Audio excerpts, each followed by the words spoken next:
Radio de la Paix, la grande interview. Brokono Bertin.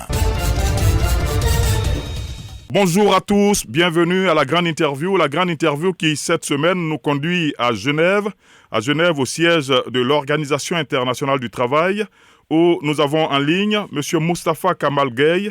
Il est coordonnateur mondial au programme de l'OIT sur les emplois verts. Alors, nous allons parler d'un certain nombre d'activités que l'OIT mène ici en Côte d'Ivoire, en Afrique et dans le monde. Bonjour, Monsieur Moustapha Kamal Gueye. Bonjour, Monsieur Bertin. Alors, nous sommes heureux de vous avoir en ligne d'Abidjan, vous qui êtes à Genève, au siège de l'Organisation internationale du travail, où vous occupez les fonctions de coordonnateur mondial. Alors, pour commencer, l'OIT, l'Organisation internationale du travail, c'est quoi? Parce qu'on a l'OIT, on a le BIT, on a tendance à se mélanger un peu les pédales par moment. Oui, absolument. Alors, c'est un plaisir d'abord de participer avec vous à cette émission. L'Organisation internationale du travail est une agence spécialisée des Nations Unies qui a été créée en 1919 et l'OIT a la spécificité d'être une organisation tripartite.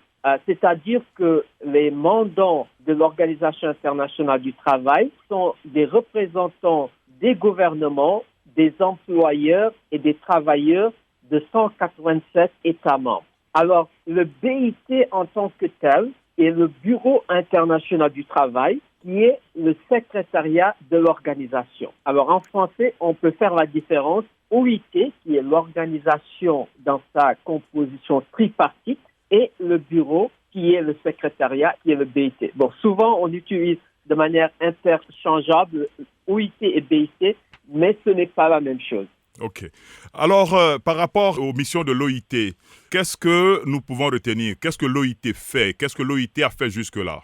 Alors, vous savez, l'OIT a été créé après la Première Guerre mondiale, avec cette idée qu'on ne peut avoir une paix durable dans le monde que dans la mesure où il y a une justice sociale. Parce que l'absence de justice sociale a été un des facteurs qui ont conduit à cette grande guerre. Et par conséquent, le mandat de l'OIT est de faire avancer la justice sociale d'une part et de promouvoir le travail décent pour tous. Et l'OIT le fait à travers l'élaboration des normes internationales du travail. Par exemple, le congé payé, le congé maternité, ce sont des normes internationales du travail qui nous ont donné des systèmes à travers lesquels nous travaillons et vivons. Donc, le centre du travail de l'OIT, c'est de négocier de manière tripartite entre gouvernement, travailleurs et patronat des normes qui gouvernent le travail à travers le monde et d'aider les États membres à mettre en œuvre ces normes internationales du travail. Alors, de votre constat, est-ce que ces normes-là sont respectées? Parce que pour nous qui sommes sur le terrain du travail, on voit que par moments, les employeurs abusent un peu, n'est-ce pas, des employés. Dans ma position au niveau du Bureau international du travail, nous accompagnons les États membres et l'OIT a des mécanismes spécifiques de suivi, de mise en œuvre des normes internationales du travail, notamment à travers le conseil d'administration qui est tripartite. Donc, il y a des mécanismes de suivi, de la manière dont les normes sont mises en œuvre, effectivement ou pas effectivement, pour les traiter le cas échéant. Pour ce qui vous remonte comme information à travers le monde, où sont les parties où ces normes sont respectées et les parties où elles le sont moins? Il est un peu difficile de dire parce qu'il y a des centaines de normes internationales du travail. Certaines sont des conventions avec une force juridique contraignante, plus ou moins, et d'autres qui sont des recommandations. Alors, il y en a sur le travail, sur la santé, la sécurité au travail, l'égalité de genre dans le travail, les conditions de travail, les droits fondamentaux au travail. Et donc, les différents pays membres de l'OIT sont à des niveaux différents. Donc, il est très difficile de dire qu'il y a dans une partie du monde ou dans un pays où les normes du travail ne sont pas mises en œuvre. Nous pensons que tous les États membres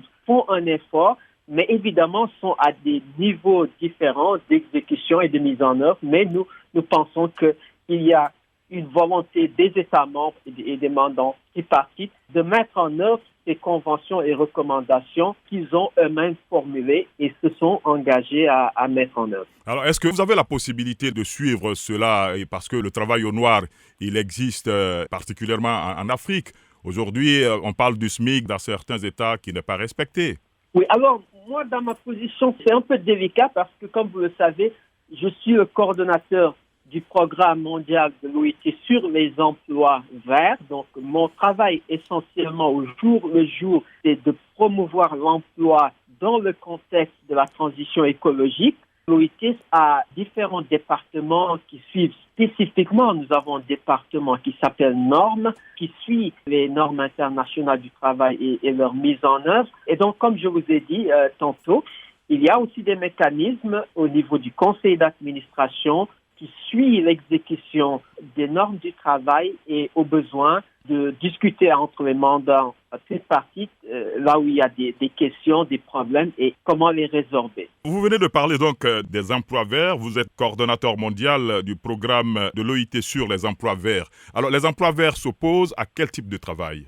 Les emplois verts, c'est essentiellement le travail décent. Parce qu'au niveau de l'OIT, ce que nous encourageons et nous promouvons au niveau de nos États membres, c'est le travail décent, c'est-à-dire un travail qui est productif, qui permet à la personne de gagner dignement et de vivre de son travail.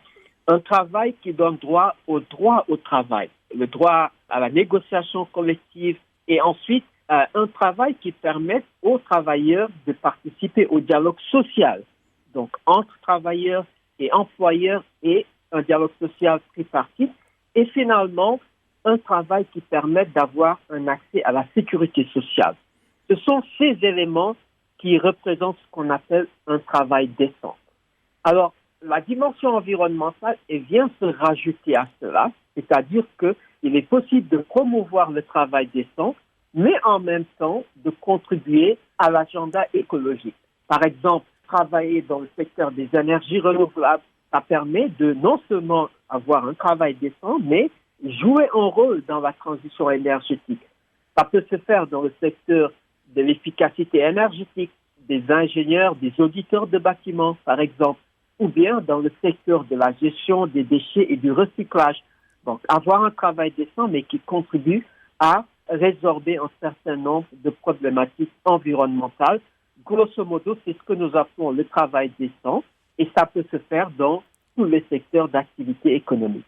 Le travail décent, est-ce que jusque-là, ça a été le cas dans les différents secteurs, le secteur primaire, le secteur secondaire, le secteur tertiaire, ou est-ce que, de votre point de vue, le travail décent a eu du mal à prospérer? Bon, alors, il faut reconnaître que c'est un agenda qui est en cours, c'est un effort continu des États de promouvoir le travail décent. Et vous savez, particulièrement dans le contexte africain, nous avons beaucoup de travailleurs dans ce qu'on appelle l'économie informelle. Et donc, c'est la majorité des emplois qui sont dans l'économie informelle. C'est des entreprises qui sont dans l'économie informelle qui ne sont pas forcément enregistrées, mais c'est la réalité économique. Et donc, une grande partie de ce que fait l'OIT, c'est de renforcer les conditions de travail décent dans le contexte de l'économie informelle et de trouver des moyens de travailler avec les mandants tripartites pour faire avancer cet agenda, mais en reconnaissant cette réalité de la prédominance de l'économie informelle en Afrique et dans d'autres régions du monde d'ailleurs. Les États au niveau desquels vous intervenez, ils sont souverains, c'est-à-dire que quand ils signent les conventions, bon, ils sont partis, n'est-ce pas, à ces conventions, mais au moment de les appliquer, quand il se pose un problème, ils font prévaloir leur souveraineté. Alors, dans ces conditions, comment l'OIT peut promouvoir les emplois décents dans des États qui, du jour au lendemain, peuvent se rebiffer, peuvent renoncer à leur signature? Ici, il y a une dimension importante qui est la dimension tripartite de l'Organisation internationale du travail. C'est-à-dire que ce ne sont pas seulement les gouvernements qui représentent l'État souverain qui siègent à l'organisation. Il y a également les représentants des travailleurs et des employeurs. Donc, c'est-à-dire qu'au niveau de l'OIT, les travailleurs d'un pays peuvent amener une pointe contre le gouvernement de cet État pour non-respect des normes internationales du travail. De la même chose que les représentants des employeurs peuvent le faire. Donc, on ne peut pas dire que les États signent des conventions, des recommandations et décident de ne rien faire là-dessus parce qu'il y a des mécanismes permettant aux travailleurs et aux partenaires sociaux de poser ces questions au niveau de l'OIT et de faire face à ces États, mais toujours dans un esprit de consensus, de trouver des solutions consensuelles. Oui, ce que vous dites est vrai, mais il n'y a que l'employeur, c'est celui qui a les moyens, qui a plus de moyens, c'est lui qui a le pouvoir de décision.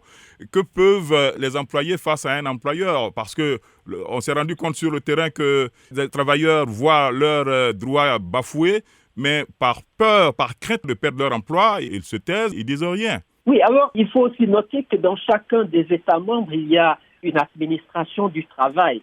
Il y a des inspecteurs du travail. Donc, au niveau des États, il y a des mécanismes qui s'assurent que les conditions de travail sont menées de manière décente, en respect aux droits des travailleurs et des normes internationales du travail. Donc, je pense qu'il y a peut-être un effort à faire dans beaucoup de parties du monde, mais ces mécanismes sont déjà présents au niveau des États et pas seulement au niveau international, mais au niveau national des États, il y a des mécanismes d'administration du travail à travers le ministère du Travail notamment. Donc il y a certainement beaucoup plus à faire, mais c'est des processus qui existent et qui peuvent être utilisés aussi bien par les travailleurs que par les employeurs. Oui, c'est ce qu'ils font. À la pratique, c'est ce qui se passe. Quand un employeur se sent lésé, il saisit le tribunal du travail. Mais c'est souvent que le verdict ne lui est pas favorable parce que l'employeur est passé par là, il a plus de moyens, il a les avocats qu'il faut et donc le verdict n'est pas toujours favorable à l'employé. Il est un peu difficile à mon niveau de me prononcer là-dessus. C'est peut-être des situations qui sont regrettables, mais en tout cas, le travail qui se fait et qui peut-être devrait être amélioré, c'est de mettre en place des mécanismes d'administration du travail qui soient fonctionnels, de faire fonctionner le dialogue social entre employeurs et travailleurs au niveau tripartite également et faire en sorte que ces mécanismes qui, en principe, existent au niveau des États soient véritablement fonctionnels et répondent aux besoins aussi bien des employeurs que des travailleurs. Je rappelle que vous êtes à la grande interview qui, pour cette semaine, nous conduit à Genève, où nous avons en ligne M. Moustapha Kamal Gueye, il est coordonnateur mondial, programme de l'OIT sur les emplois verts, l'Organisation internationale du travail. Avec lui, donc, nous cherchons à découvrir cette organisation, mais aussi pour nous focaliser sur une initiative, le lancement régional de l'initiative Action climatique pour l'emploi et projet la dimension sociale de la transition écologique. Alors, M. Gueye, que recouvre cette activité que vous venez de lancer? Alors, cette activité, elle rentre dans le cadre d'une initiative mondiale qui est l'action climatique en faveur de l'emploi. C'est une initiative qui a été lancée en 2019 lors du sommet mondial sur le changement climatique que le secrétaire général des Nations Unies avait convié. Alors, lors de ce sommet, les États se sont rendus compte que l'action pour le changement climatique a une dimension sociale assez importante. Imaginez-vous par exemple que les États, dans un effort de réduire les émissions qui viennent du secteur du transport, augmentent les prix de l'essence ou du gasoil. C'est des mesures spécifiques qui ont un objectif climatique, mais qui ont une incidence sociale très forte.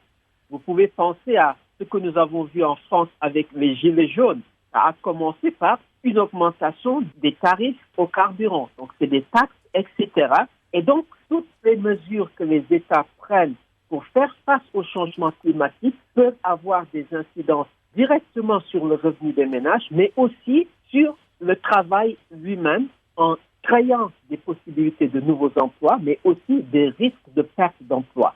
Et donc, l'agenda de l'action climatique pour l'emploi, c'est de pouvoir allier les politiques sociales indispensables à accompagner des mesures pour une action ambitieuse pour le climat. Alors, lors de ce sommet, le sommet sur le climat de 2019, sommet convié par le secrétaire général de l'ONU, Antonio Guterres, 46 pays se sont engagés à soutenir une transition écologique juste en plaçant les emplois et les moyens de subsistance au cœur de l'ambition pour un avenir plus vert. Alors, qu'est-ce qu'on peut entendre par là?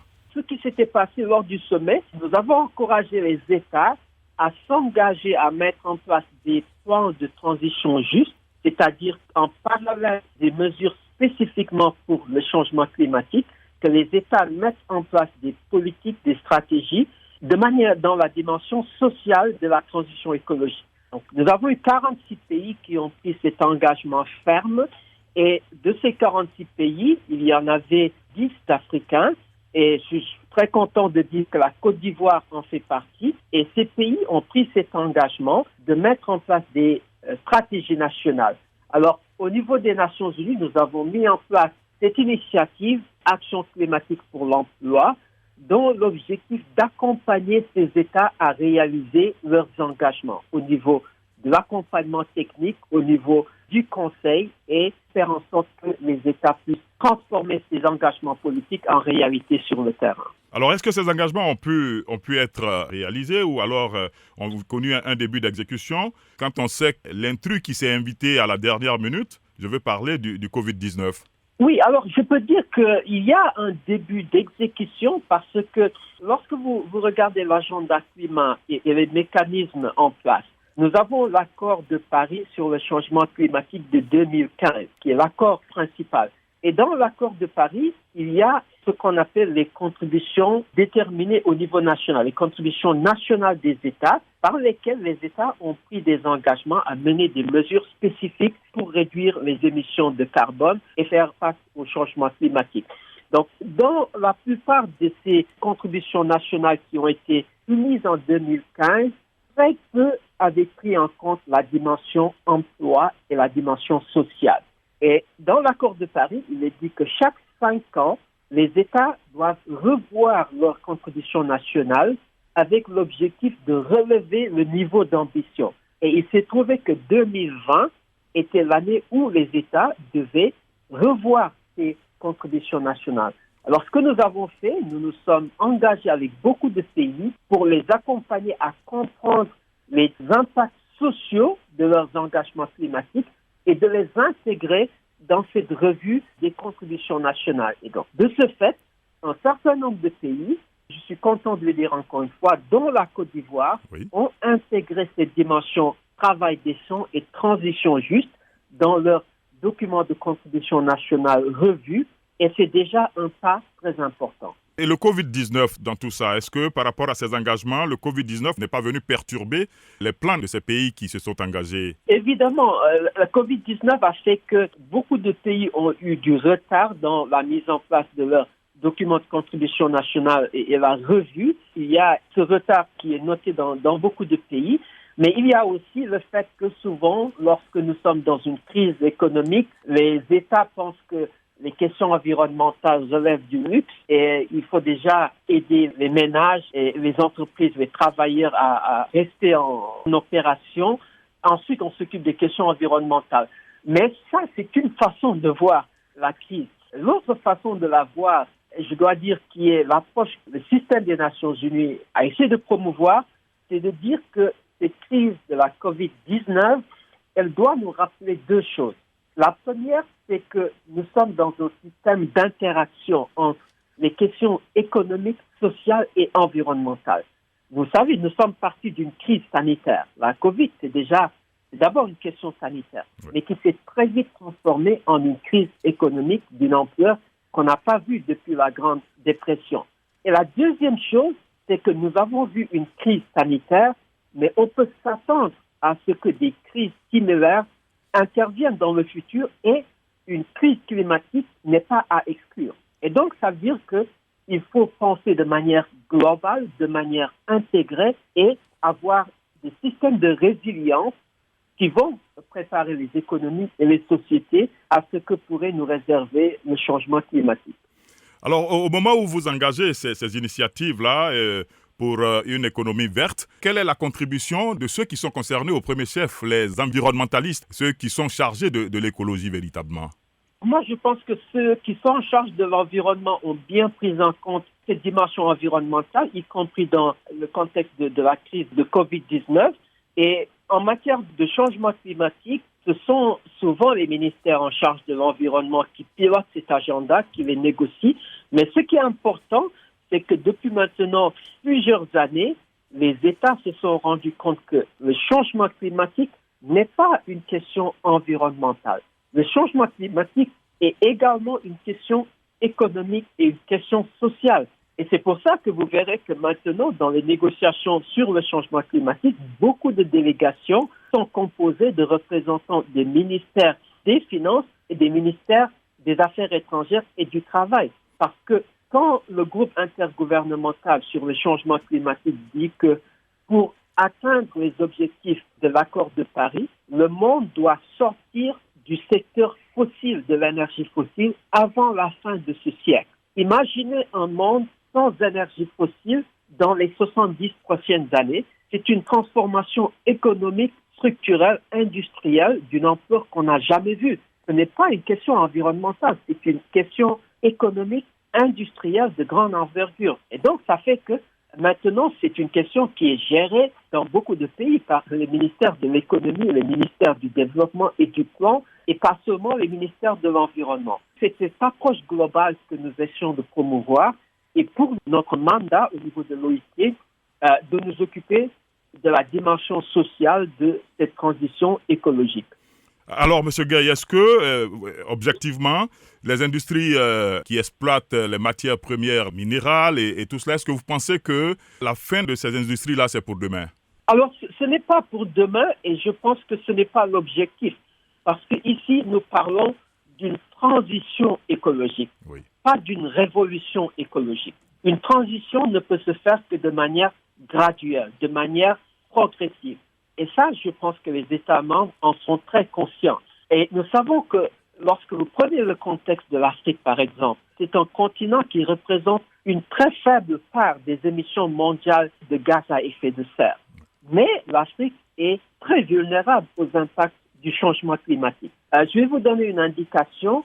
Nous avons essayé de mesurer au niveau de l'OIT ce que pourrait être l'impact du réchauffement climatique lui-même. Le fait qu'on ait une montée des températures qui va donner ce qu'on appelle un effet de stress thermique. Qu'est-ce que ça peut avoir comme incidence sur la santé et la sécurité au travail et la productivité? Et ce que nous avons trouvé, c'est que avec la vague de réchauffement que nous avons en ce moment, d'ici 2030, si ça continue, le monde pourrait perdre en moyenne 2% du temps de travail. Alors 2%, ça peut être très vague, mais lorsque vous le transcrivez en emploi plein, c'est l'équivalent de 80 millions d'emplois. Et je veux dire aussi que dans la région Afrique, l'Afrique de l'Ouest est une des régions du monde où le stress thermique sera beaucoup plus présent. Nous allons avoir en Afrique de l'Ouest une perte de temps de travail de l'ordre de 5%. Alors, vous tournez ces 5% en emploi plein, ça nous donne près de 10 millions d'emplois. Et donc, ça veut dire qu'il y a des enjeux importants pour ces économies. Et donc, je peux revenir sur la question de l'énergie, mais je voulais juste vous parler de cette question du stress thermique, oui, parce qu'on pense souvent à l'érosion côtière, qui est une dimension physique du changement climatique, mais il y a aussi le phénomène de réchauffement qui va impacter beaucoup dans le secteur du bâtiment, dans le secteur de l'agriculture, et qui va affecter grandement les pays africains, notamment la région de l'Afrique de l'Ouest. Alors, M. Gueye, est-ce que vous êtes en train de nous dire que vous êtes dans une posture anxiogène ou bien optimiste? Je suis pessimiste parce que les analyses que nous avons faites au niveau de l'OIT et le travail qui se fait au niveau des États membres nous dit clairement que nous sommes dans un narratif positif. C'est-à-dire qu'une action ambitieuse contre le changement climatique est beaucoup plus créatrice d'emplois qu'elle ne sera destructrice d'emplois. Nous avons mesuré ce que pourrait être le potentiel de créer de nouveaux emplois si les États mettaient en œuvre l'accord de Paris sur le changement climatique et on a vu que ça peut générer 24 millions de nouveaux emplois d'ici l'horizon 2030. Donc, le potentiel de créer de nouveaux emplois, il est présent. Cependant, il est important de noter que dans cette transition écologique, il y aura un impact sur l'emploi en termes de création de nouveaux emplois, mais aussi de risque de perte d'emplois, et notamment dans les économies qui vont continuer à dépendre des énergies fossiles au moment où le reste du monde essaie de sortir de l'économie fossile. Alors, ça va concerner beaucoup de pays africains. Comme vous savez, il y a beaucoup de nouveaux pays africains qui sont producteurs de pétrole et de gaz, et c'est là des enjeux énormes. il y a beaucoup de pays producteurs de minéraux en Afrique et il y aura une restructuration de l'industrie minière parce que certains minéraux, tout ce qui est fossile risque de voir la demande diminuer dans le futur, mais il y a un certain nombre de minéraux dont l'industrie de l'automobile, notamment les véhicules électriques, vont avoir besoin et qui sont en Afrique et qui vont générer un nouveau potentiel économique et de l'emploi. Alors, M. Gaye, nous tendons vers la fin de cet entretien. Pour nous résumer, par rapport au lancement de cette initiative Action climatique pour l'emploi et le projet Dimension sociale de la transition écologique, pour que les Ivoiriens ou les Africains comprennent, qu'est-ce que cette initiative va apporter concrètement aux populations? Alors, cette initiative, elle vise à apporter 5 choses spécifiquement. La première chose, c'est de faire en sorte que la transition écologique soit une question de consensus social, parce que c'est une transformation économique et sociale, ça concerne tous les acteurs de la société. Et donc, la première chose, c'est que les États se sont engagés à mettre en place et renforcer le processus de dialogue social autour de l'action climatique avec ses impacts sociaux. Donc, avoir ces mécanismes de dialogue tripartite au niveau des États. La deuxième chose, c'est qu'on sait que chaque mesure que les États prendront pour faire face au changement climatique va avoir un impact social au niveau des entreprises, des travailleurs et des ménages. Et donc, il est important de pouvoir appréhender ces impacts potentiels de manière analytique, mais au moins savoir quelle pourrait être la nature et l'ampleur des impacts sur le monde du travail. Et nous accompagnons les États à pouvoir faire ces études, ces analyses de leurs mesures en faveur du climat. La troisième chose, c'est la question des compétences. Le monde du travail est en train de changer. Il y a des métiers qui existent aujourd'hui qui n'existeront pas dans le futur. Il y a des métiers du futur qui n'existent pas aujourd'hui. Quelles sont les compétences requises pour les métiers verts, pour le futur du travail? Il est important que les États puissent anticiper. Donc, c'est la troisième chose, travailler avec les États pour mieux comprendre les compétences requises pour le futur du travail. La quatrième chose, c'est la protection sociale. L'action pour le changement climatique va avoir des impacts sur la société. Certains vont perdre leurs emplois, certains vont perdre leurs revenus. Il est essentiel que des mécanismes de protection sociale soient mis en place conjointement avec les mesures pour le climat pour s'assurer que ces questions sont prises en compte. Et c'est la quatrième composante. La cinquième composante, c'est qu'il faut une coopération internationale. Il faut que les États puissent collaborer, partager leurs expériences, leurs initiatives. Et avec cette initiative régionale en Afrique, c'est ce que nous essayons de faire. Faire en sorte que les États africains à différents niveaux de développement puissent partager leurs expériences, puissent apprendre d'un pays à un autre, parce qu'il y a des expériences formidables d'innovation, d'entrepreneuriat vert. Nous avons en Côte d'Ivoire récemment travaillé avec le gouvernement et les partenaires sociaux à mettre en place une stratégie nationale sur les emplois verts en Côte d'Ivoire qui nous donne une bonne base de travail. Ça peut inspirer d'autres pays. Et c'est ça, cette dimension de coopération internationale qui est le cinquième élément que cette initiative apporte aux États. Moustapha Kamal Gaye, je vous remercie. Je vous remercie beaucoup, M. Bertin. C'était un plaisir. Je rappelle que M. Moustapha Kamal Gaye est coordonnateur mondial, programme de l'OIT sur les emplois verts à l'Organisation internationale du travail. Nous l'avions en ligne de Genève, où est le siège de l'Organisation internationale du travail. La grande interview pour aujourd'hui s'est terminée. Technique Antoine Kwasi. Bonne journée à tous. Brokono Bertin.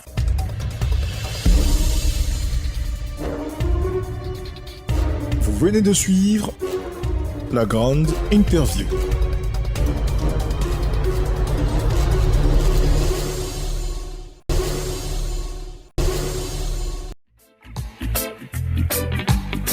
Radio de la paix. Se parler, s'écouter, se comprendre.